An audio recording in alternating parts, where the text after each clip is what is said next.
Well, well, well. Whoa, my thumb was in the way. If you are skeptical about memory techniques, the memory palace, anything that has to do with using simple memory tricks to enable you to learn and remember anything, anytime, then you'll want to watch this video from beginning to end, and you'll want to be subscribed to this channel and hit the like button if you're hopping on this live call. Then be engaged. Let me know where in the world you are coming from. And the whole purpose of this is to really go into the skepticism that people have about using memory techniques. Because here's the thing, this is the most important thing to understand about skepticism, if you have it in your soul, in your heart, and in your mind, is that this is the most amazing asset that you have, because it will help create energy and guide you to creating the most amazing memory improvement success that you can imagine. Because the people who are skeptical about memory techniques have some very, very powerful assets that drive their movement forward. And if you're just hopping on this live call, let me know where in the world you are, and let me know what you're doing, what you're thinking, what you're feeling, and what's going on with your memory improvement goals, and what you're doing and what you're struggling with, because we are live right now. And if you're watching this later, if this is the replay for you, then make sure you hit the subscribe button and the like button. Let me know you're engaged. Leave a comment, leave your thoughts, and answer all the questions in the comments below that you didn't answer live while we're on the call. Thanks everyone who's here right now. Great to see you. Let me know where you are in the world, and we can get motoring. But the thing about this skepticism that is so important is you need to understand that everything that we have today is brought to us by the power of skepticism in combination with the scientific method. So the very fact that we are sitting here having this conversation on the internet live with an iPhone and waves and connections and stuff that's porting information. Omar says, I love you, Anthony Metivier. I'm from Iraq, and your podcast and lessons made my world as wide as the universe. Well, Omar, thank you for saying that. I really, really appreciate that.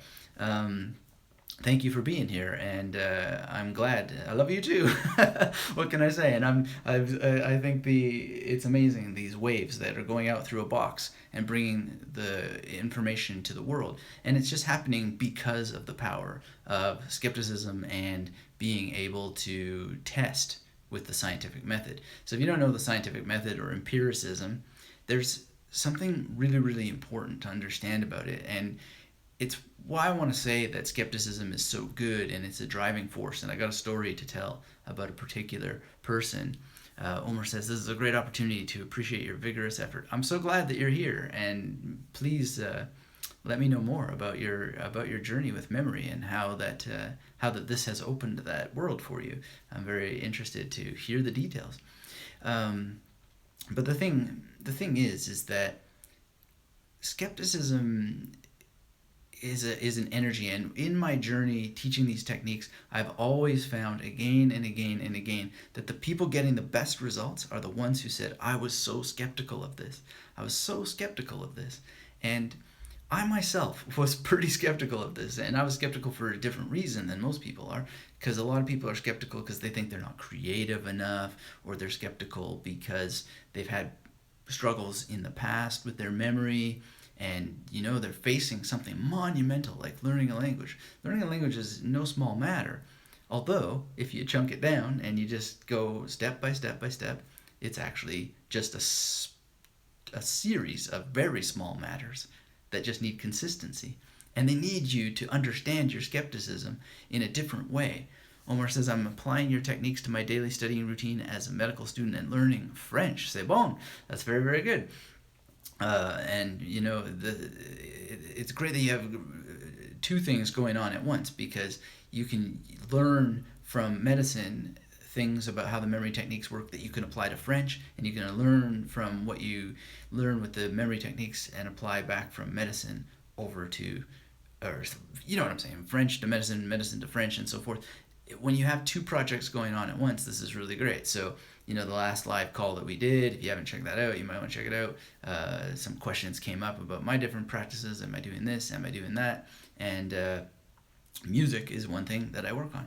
Chinese is one thing that I work on. Poetry is another thing that I work on. They all inform each other. And I often use, I'm doing Chinese right now because of the power of skepticism. I was so skeptical that I would be able to get any traction whatsoever with, well, actually, it started with Japanese because people kept asking me, what about these characters?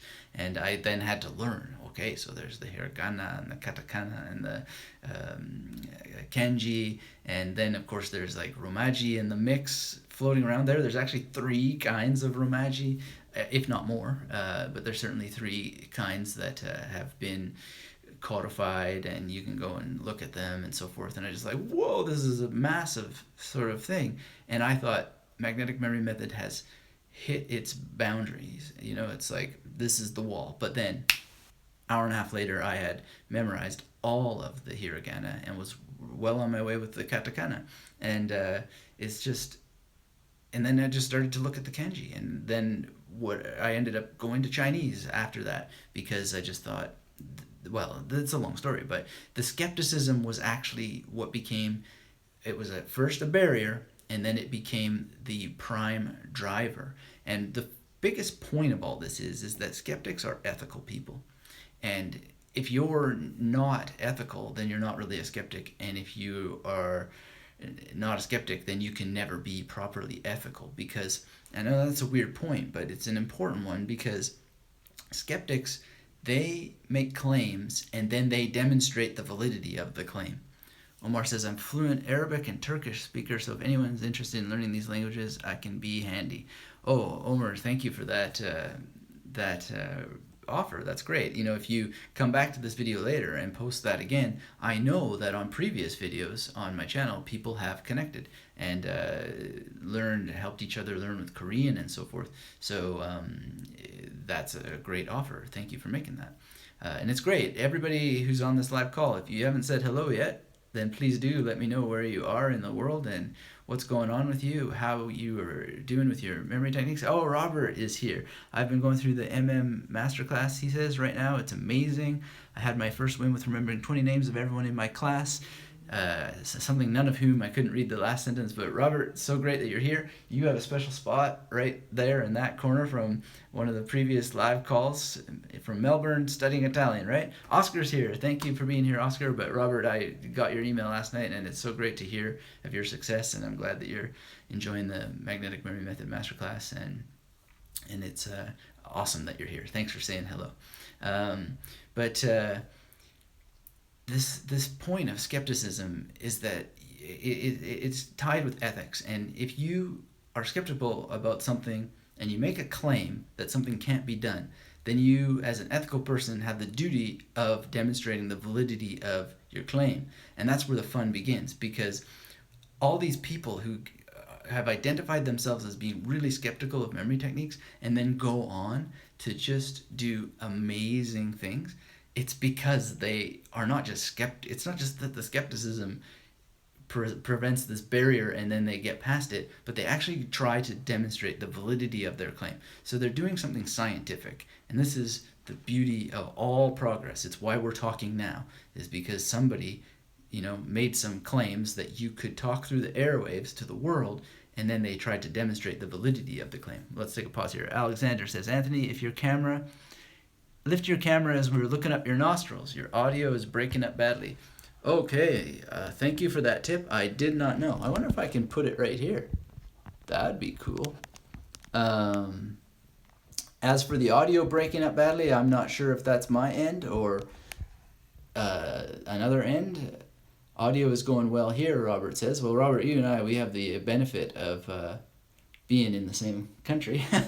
But Omar says, sorry for interrupting your speech, yet you were definitely right. Being skeptical is an ethical approach, allowing you to recheck your beliefs and not be dogmatic. Right.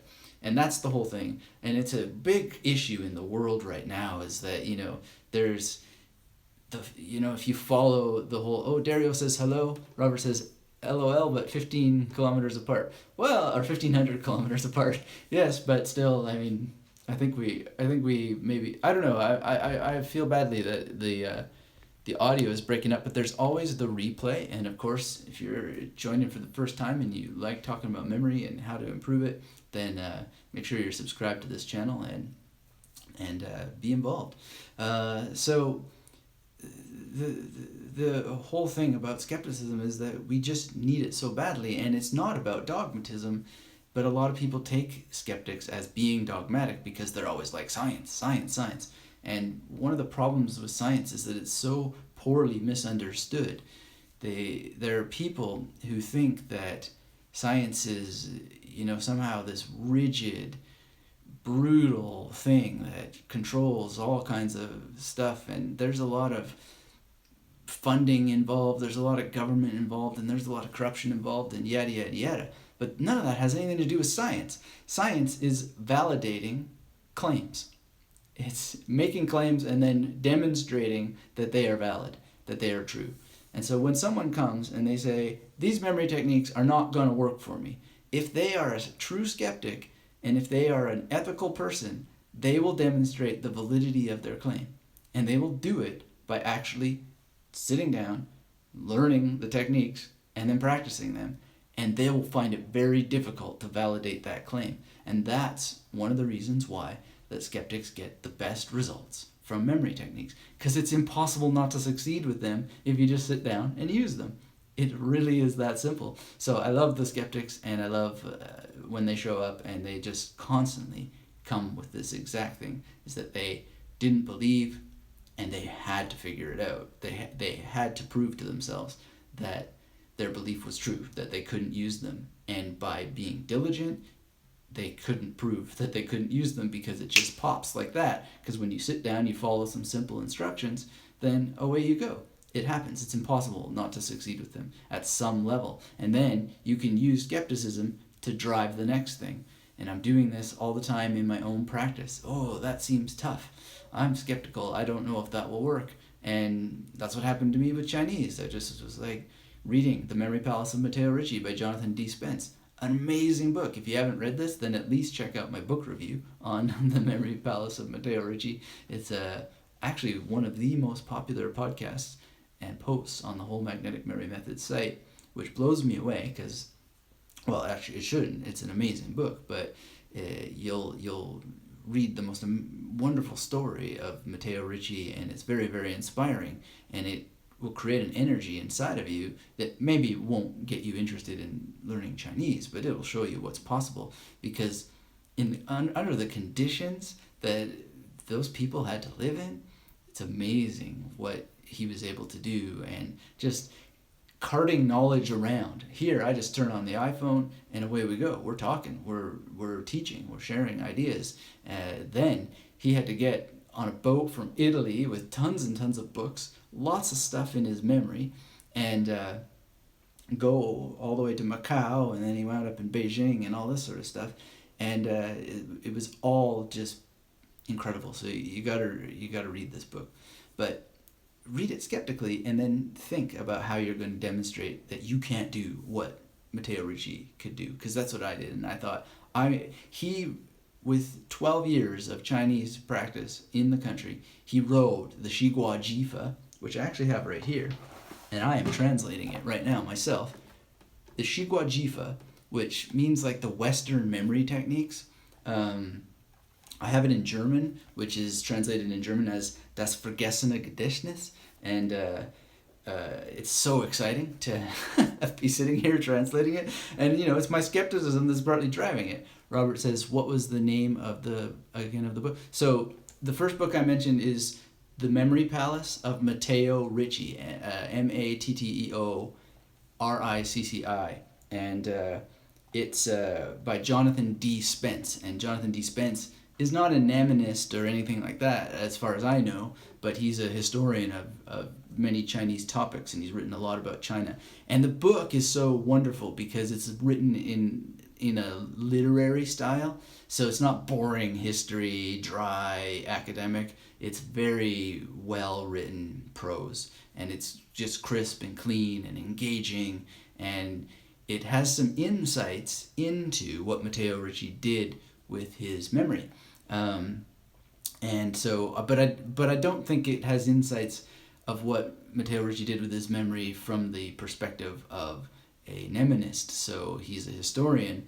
But if you search Memory Palace of Matteo Ricci and Magnetic Memory Method, you can read some of the things that I've unpacked from his technique that I think were probably going on. And I'm confirming that because I'm a skeptic and I always want to find evidence for the claims.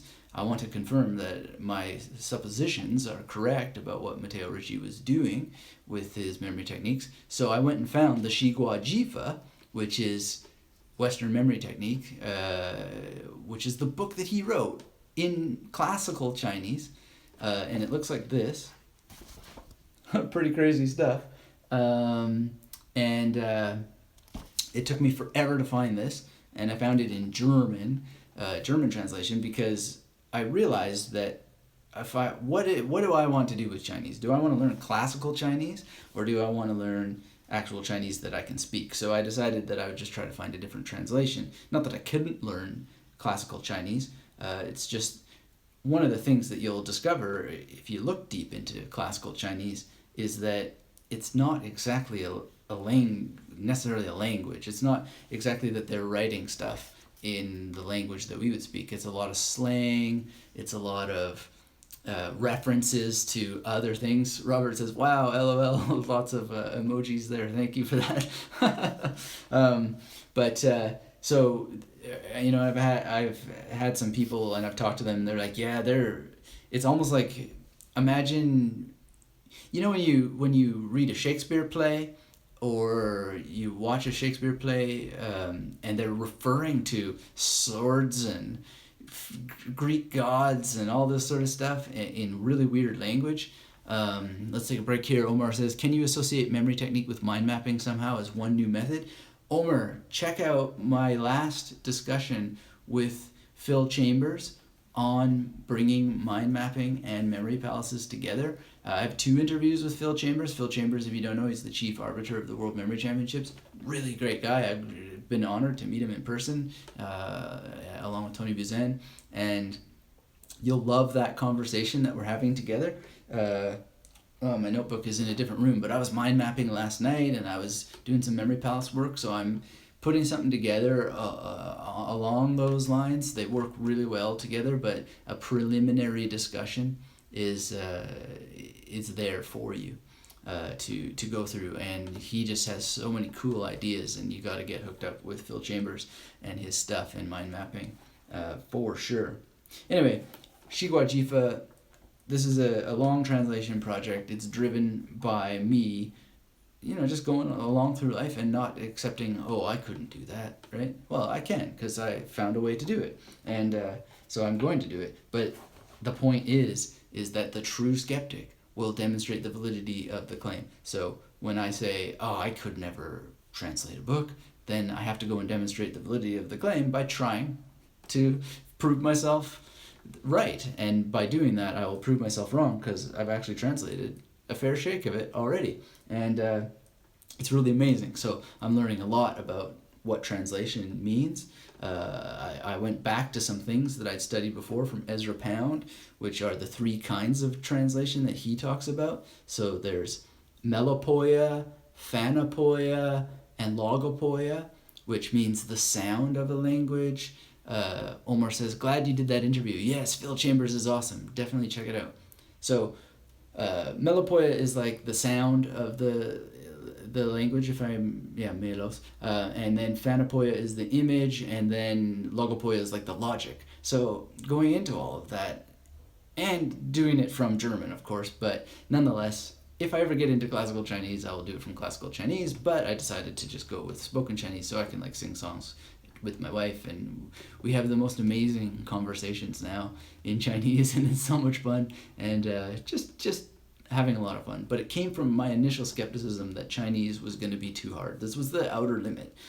I wasn't sure it was going to work, and especially with the tones and stuff. But as soon as I was into the field, I instantly was looking at the tone, and I was like, wait a second, if I think of that not as 3rd tone and 4th tone, but as 34, I've got an image for 34 because I've got a way of memorizing a deck of cards. And there's a card that is 34, just like that. And when you think about the tones, if you just go with the 4-tone system, 1, 2, 3, 4, well, it's either first tone and second tone, or first tone and third tone, or first tone and fourth tone, or fourth tone and first tone, or fourth tone and second tone, or fourth tone, third tone. And all those number combinations, except for 44, they're all represented by a playing card. So it's like just an amazing thing. And the skepticism is very helpful in this, because you can't do it.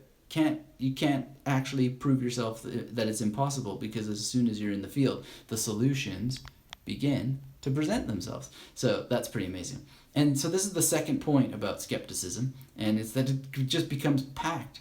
It's just packed with determination. If you are a true skeptic, and you're an ethical skeptic, and you're using the ethics of skepticism, which is that you demonstrate the validity of your claims, then you have this wonderful power of determination. And anybody, by the way, can become a skeptic. If you're not a skeptic now, you can become one. It's pretty simple and easy. And I know we deviated from the whole thing about skepticism and how important it is in the world, but one thing to check out is Sam Harris's podcast. You can get lost in the weeds on some of those episodes, but read his books, read Free Will, read The Moral Landscape. Really great place to start with skepticism, the importance of science, and Waking Up is a good one as well. But the Waking Up podcast from Sam Harris in general, it's a good place to start. Also, a big influence on me when it comes to skepticism is the James Randi Foundation, or JREF. I think that he's retired now, which is kind of sad, but people get old, and there's a great training, but as Omar was saying here on the call, you want to avoid dogmatism, and some of these guys, they get really, sometimes correctly. Robert says, I think Sam Harris is a reason I'm looking into Buddhism and mindfulness. Yes, that's great. And Omar says, how about spirituality without religion? Yeah, that's very much the nature of Waking Up. It's the subtitle, it speaks to spirituality without religion. And another book that I just finished reading, Happiness Beyond Thought, is a really great one. It's a guide to awakening, and it really breaks things down to no woo-woo, well, there's a little bit here and there. I mean, but he's just kind of, he seems like a very distanced author, and he's a bit ironic here and there, I think, but he basically is stripping the meditation techniques, the yogic elements of certain meditation practices, of the stories, of the mythology, just getting rid of all that stuff and really hammering down, nailing down to what matters, which is that maybe these techniques evolved for achieving so-called enlightenment. They may be evolved that way. Okay, so they get stories told about them that are bolted on, stories with gods, stories with woo-woo nonsense and so forth. But there may be actual biological evolutionary reasons why they breathe in straight into the belly and then up to the lungs, as opposed to lungs down to the belly. And there may be like psycholinguistic, materialistic reasons why certain chants and certain developments of language even worked in a particular way and evolved in a particular way that might have gotten people to enlightenment faster, so-called enlightenment, because of the actual physical material reality of breathing in a particular way and using your mouth muscles in a particular way and so forth. I mean, that's what he's gesturing at in this book, and it's absolutely fascinating. And so I was trying some of the suggestions, and again, using all my powers of skepticism, and I really did notice an effect in my meditations, and I've continued doing it ever since, and my meditation now is much more profound as a result. So that's Gary Weber's Happiness Beyond Thought, and that was just one of those happy accidents in life where another blogger out there who is doing great stuff on the internet, Ben Fischel, he was here, he came by, we met for coffee just out at the Menagerie outside my building. Great little cafe, great memory palace here in Brisbane, and we just had an amazing time. And he mentioned this book, Happiness Beyond Thought. And this is a little tip for you: when someone mentions a book, go get it, and read it because it will change your life. 99% of people will hear about books and they will just go, and catalog it for later. But if you want to really experience monumental change in your life, actually go and read the things that people recommend. It's amazing. It's part of bibliomancy, as I like to call it, is following up on those connections. And be skeptical. Use the power of your skepticism. Do I really have to read this book? No, I don't have to. Well, go and read it anyway and prove that you didn't have to. And if you use certain reading techniques, well, then you can read it a lot faster. And just very quickly, one tip that will really help you is look at the conclusion of books first and then decide whether that conclusion is profound enough to warrant reading the whole book. And another thing you could do is go to bookstores and go to libraries and actually look at physical books. Analyzing, feeling, assessing Kindle books just doesn't work, but libraries do. Omar asks, how can you transform uncertainty into motivation to achieve your goal as a skeptical person? Well, this is a very, very important point, is that your uncertainty really is coming from a place of not having tested something, not having entered the territory. So you just need to test. You just need to get in there and understand that it's an ethical proposition. You are assuming that something is true without having gone and tested it and tried it yourself. Now, there are certain things in the world that you don't have to go and try and test. I mean, I've never done cocaine, for example, and I'm pretty sure that the claims that have made about the experience of being on cocaine, I can trust that. My skepticism, it doesn't even come into play because I have no reason to be skeptical about the claims made about cocaine. And it's just not interesting to me at all. So why go and do it? Now, if someone said to me, yes, but cocaine is like a super memory enhancer, and, well, then that might be a different proposition. But I still don't think I'm going to go do cocaine. But you can imagine certain conditions might arise where, okay, let's go and try this. But I would remember the image of Freud with his destroyed palate. A lot of people don't know this, but Freud was in so much pain because he destroyed his palate from cocaine use. Omar says, I see your point. The point is that get into whenever you need motivation, just understand that the only way to really get anything done is to go and do it if it's a thing that is safe, ethical, and useful to try. But otherwise, you don't want to get your opinions and beliefs in the way of actual experience. So an example might be, I have the opinion and belief that jumping out of an airplane would be a terrifying thing and not at all fun. But I also have the goal and the desire to go and do it. And I almost did it, but we ran into weather trouble, so I couldn't do it. But I remember sitting in the desert, in the dunes with Peter Sage, and he was talking about how many jumps that he had to take in order to get certified for a particular level in being a jumper, a parachute person. And he said something that I'll never forget, and this answers your question in an interesting way, Omar. I'll never forget this. Oh, it was unbelievable. We're out in the desert in Gran Canaria. Awesome Dude says, as of now, I'm currently a kid and I watch these things because I find it interesting and because I want to learn about these types of things. So glad that you're here. Omar says, skydiving is a great adrenaline pump. Yes, and this is the thing that I think is going to really help you, is Peter Sage said that he never felt more secure on a jump. And this was hundreds and hundreds of jumps that he took. He said he never felt more secure than the jump that he took to get this particular license. I think it was level 2 license or something like this. Because he had to, it was the time where he had to pack his own chute. Now can you imagine? You've done hundreds of jumps and you've never packed your own parachute before? You're never responsible for your own safety to the level that you've actually been the one who packed it, right? But what's so powerful about that, like it never opened any smoother than any other thing, any other pack that he'd ever had, was his own. And, you know, the metaphor here is pretty simple, right? Like, because it's life or death. If he doesn't get that right, then splat, right? But because it's his life in his own hands in so many ways, that bag is packed and it opens just boom, beautiful, the best ever, right? Because he packed it himself for the first time. So who knows, maybe he had jagged opens after that based on his own thing, getting lazy or tired or whatever. But it's a great metaphor because a lot of people, they come to, oh yeah, Homer says there's nothing in between. No, it's plain and ground and just some clouds and stuff and other parachute people there.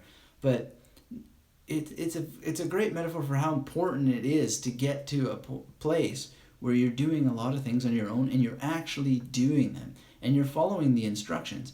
Because I like to fast track people to just creating memory palaces and just following some simple principles and so forth. And a lot of people, they like to have a lot of examples, or, you know, it goes to using mnemonics as well. So I can tell you what I did to learn Dian Yong Yuan, which is movie theater. I can tell you all the images and so forth. But what's better, what's going to make that smoother open for you when you learn some new Chinese or whatever, is that you actually have packed your own parachute and you've jumped. And so all you got to do is get in the plane and pack the parachute and jump. And you got to do it again and again and again. So, awesome dudes, has to go, but this is really interesting. I have to go and study now. Well, enjoy your study and let me know later what you're studying. Look forward to seeing you again. Thanks for being here. But yeah, you got to just get in the habit of doing it again and again. And whenever something new comes, just go and do it. You can create your own energy. And there's multiple levels of energy that are created by being on the path, getting out there and doing stuff. Just go, go, go. And you'll understand that your skepticism helps you create the energy of a plan of attack. That's what I think is so extraordinary, is having this thing happen, this challenge. I can't do this, but I'm skeptical of my claim that I can't do this. So what am I going to do to demonstrate that I can't do this? Well, then you got to make a plan. And that plan might be, well, I want to use memory techniques. So I got to learn how to, Robert Huggins, he is recommending Stephen Pressfield, The War of Art on Resistance. Yeah, I haven't read that yet, Stephen. Now I gotta bite my own advice here, and I've got to follow your recommendation and go and get it. So let's go to Amazon. I got to finally read this thing. War of Art by Stephen Pressfield. There it is. Must be popular. It comes right up. Okay, I think I'll go for Kindle. Well, I'm not going to be able to do it live on the call. It's going to take too long if I go for the print book, because then I'm going to try and find it on eBay Australia and so forth. So I'll just get the Kindle. Buy now with one click. Boom. Got it. Okay, so isn't that fun? Now, it's one thing to just buy, but you also got to read, and I'm going to read it, and I'm going to follow through, because it's just recommended again and again and again so often that I can't wait to actually read this. We're getting some signal here that it's a very bad connection. Is everybody still online here? Can you hear? Where are you in the world if you haven't said hello yet? And let me know what's going on. I think that Omar says, do you have any specific recommendation in terms of learning French? Well, Robert says it's coming and going. Well, sorry about that. Maybe I'll try and move here closer to the wall, to the box. I don't know why that. You know what it is? It's probably the connection has probably gotten poor because I tried to buy a book, which I did buy a book. Thank you, Robert, for that suggestion. I have been meaning to read it for a long time. Another Robert says, I'm still here, but the connection did go offline for a second. Well, sorry about that. Where's my jet is here again. Thanks you for being here. I lost you for a bit, but then you came back. Great. Well, continuing on. So we've got these multiple energies of skepticism, and so the question about what I would recommend for French, it's very, very simple. What is it that you need to say today in French that you don't know how to say? And what would you need to do to learn it, right? I have this every day with Chinese. Maro says, hello from Colombia. I'm learning English. Thank you for being here, Colombia. I just met someone named Claudia from Colombia, and it's really great to hear that particular form of Spanish. And we're gonna meet next Tuesday. It looks like, to have some coffee, because she's an interesting entrepreneur who has some great ideas.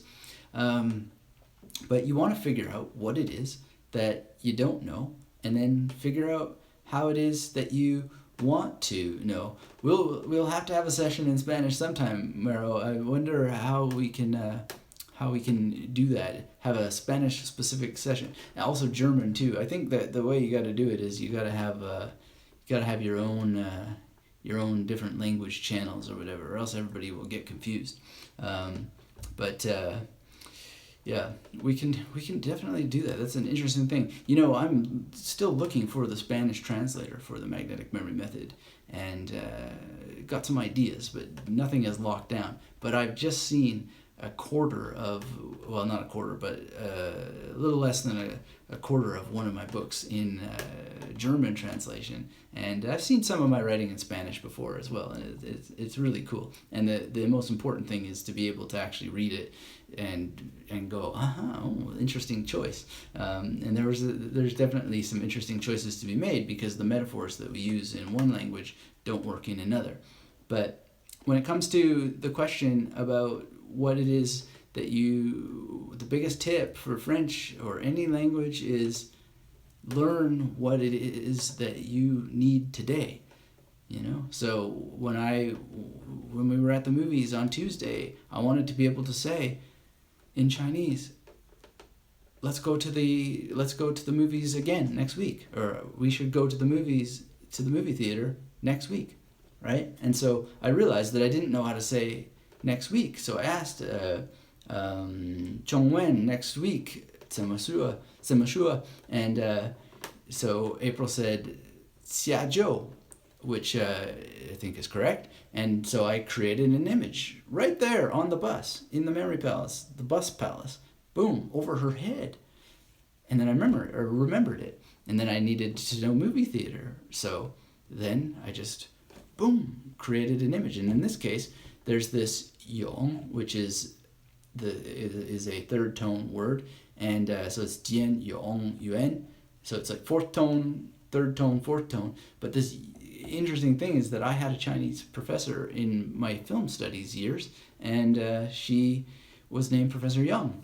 And so I had just a perfect memory palace where I took film studies with her, right? And the other words have their images as well. And it's just there. So the memory palace is there. The more you do this, the more those things just come real fast, and you can remember things instantly. And, I asked April to test me the next day, and she did. Robert says, when you create a memory palace on the spot like that, do you later draw it out in your notebook? Often I do. It depends, though. I didn't draw the bus out for Xiajiu, and I didn't draw the York University place with Professor Young's room there on the campus, but I might, if I want to build that out. Like, for instance, that's an interesting case, movie theater. So Jian Yong Yuan is maybe a place where I would want to put a bunch of words that have to do with jian, which is like a word with electricity involved, usually, often. So that's totally something that I might do. And then if I wanted to use that room, and then I've actually never used that whole complex as a memory palace. I've looked at it before, charted it out before. It's part of a whole giant campus. But if I wanted to get very, very integrated into that, then that's what I would do. And in fact, that may become a memory palace now that you suggest it. And then I will draw it out. And it's just a very, very simple process. And what it does is that when you draw out the memory palace, it gives you the ability to find it in your mind so much easier. That memory palace is now, it becomes fossilized. I guess it becomes magnetic, right? But it's more real. And not everybody has to draw memory palaces, but I recommend that even if you don't have to, that you still do, because it is an incredible, incredible, incredible way to get way more out of it And so if you're skeptical of that, to bring us back to the point of this particular live session, if you're skeptical of doing that and you're an ethical skeptic, then you have only one duty, and that is to prove that it doesn't make it better by doing it, and doing it with the principles. The benefits of doing that is immense, and you'll find it. And I'd be very, very surprised if anybody comes back and says, oh no, drawing the Mary Palace didn't create a benefit. It must create a benefit. There's no way for it not to, because you're absolutely landing on the most essential things possible, which is activating your spatial memory and really magnetizing those stations that you're going to use, so that you're reducing the cognitive load that you need when you're using the Mary Palace for recall rehearsal to get those words into long-term memory.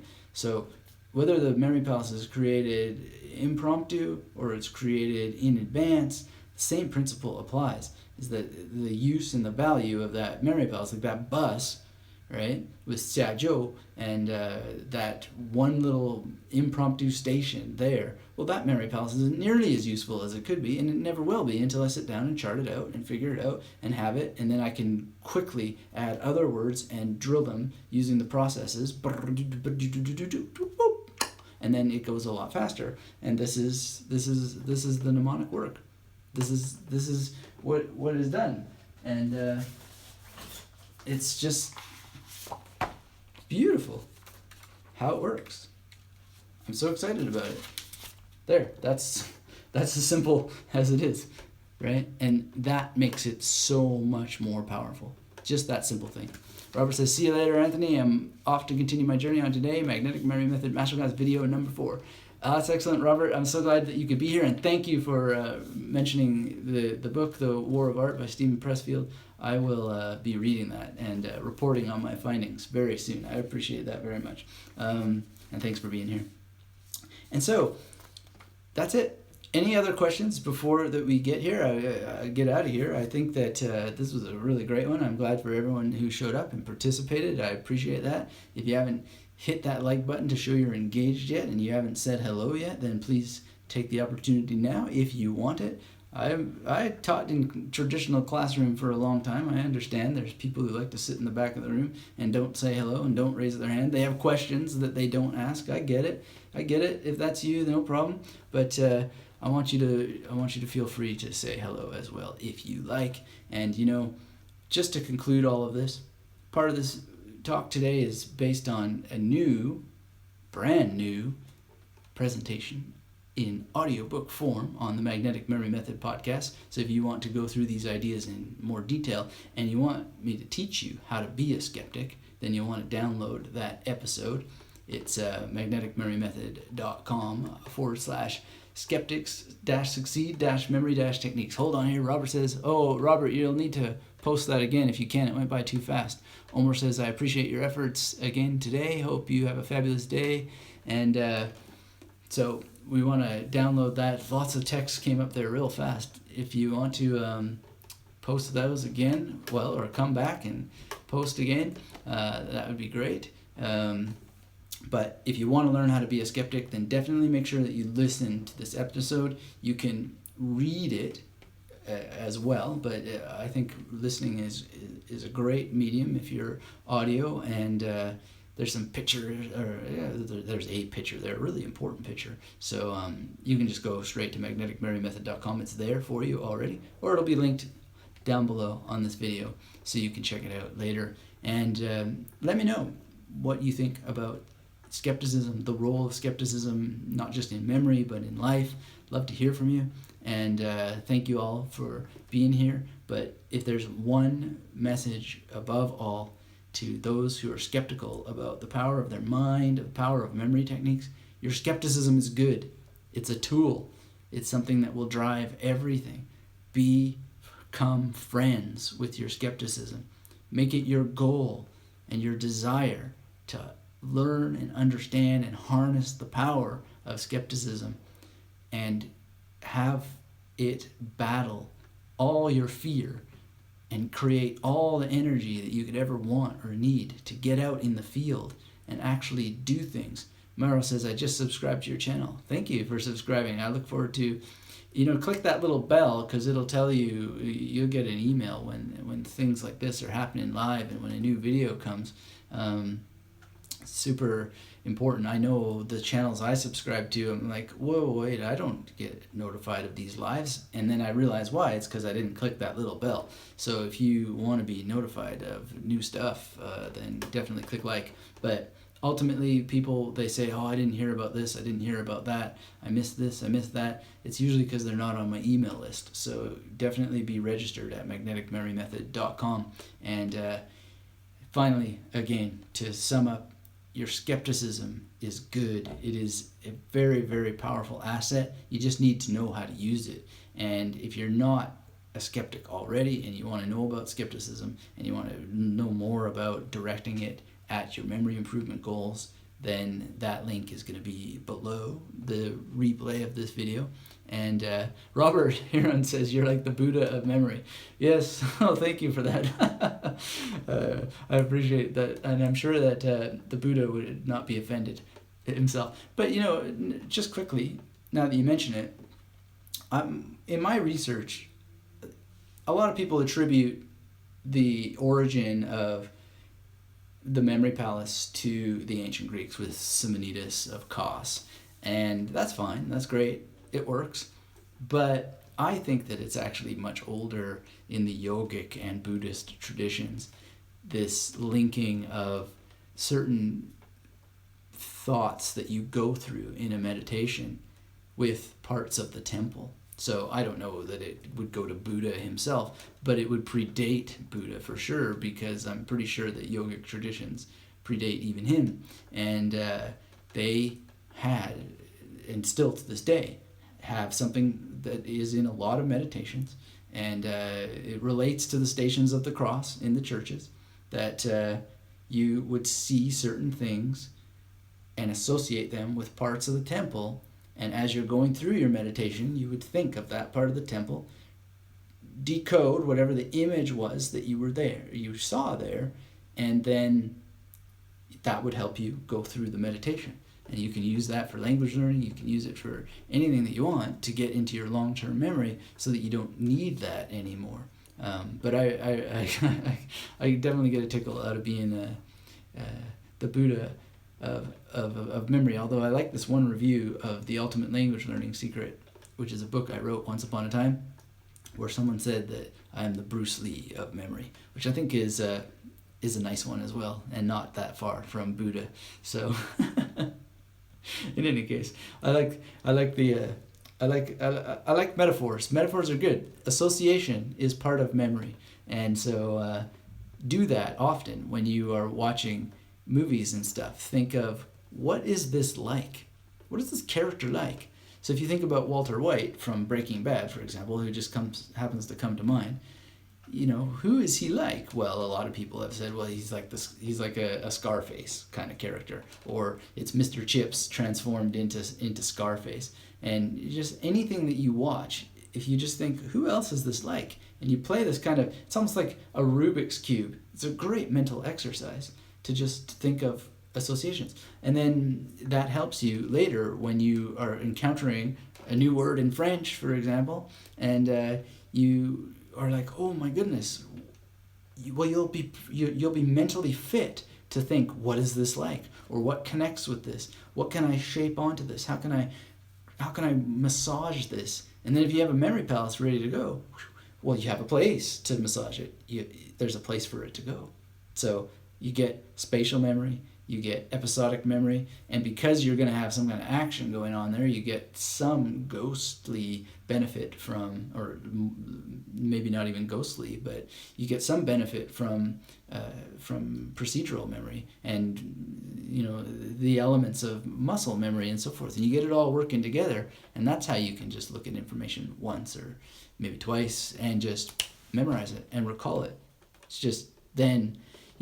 A lot of people, and Kevin Horsley has said this, it's not that people have the problem with understanding information or cataloging information or even doing the mnemonic work of encoding the information. What they have is a review problem, and they don't use the memory techniques to even do the review. And so that's the biggest mistake of them all.